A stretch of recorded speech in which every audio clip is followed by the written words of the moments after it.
Again, just going back to theoretical models of translation in translation studies, there are three types, according to Chesterman and his colleague: comparative models, process models, and causal models.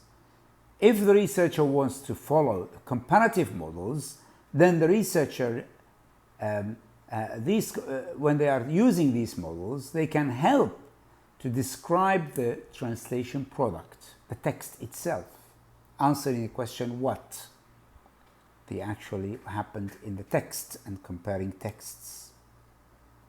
In the process, however, process models, there's what the investigation is going to be about: the sender, the message, and the receiver. And here it focuses more on problem-solving procedures, and these models can help to describe the production process. In other words, answering the question when. And the third one, which is, I will go and explain a little bit further on the third one, is the causal models, which is cause and effect models. And here you're answering the question why,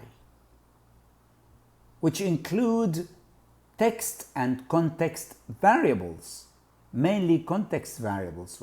What are the effects, or what affects the causes of translation? What affects the translation causes?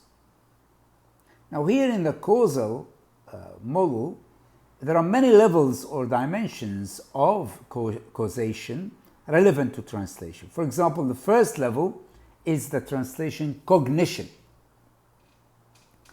And the translation is what it is because the translator is so decided.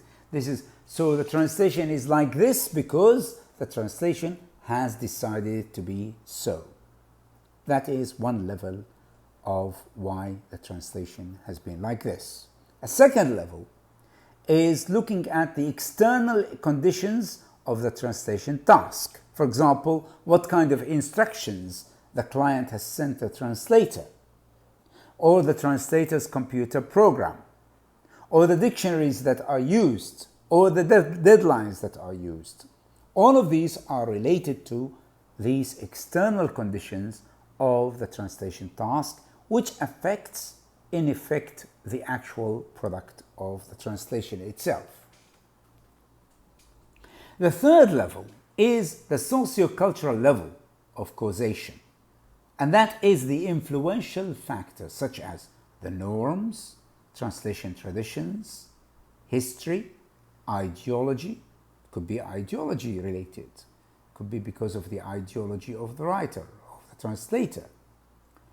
Also economic goals, maybe cheaply the fees were low.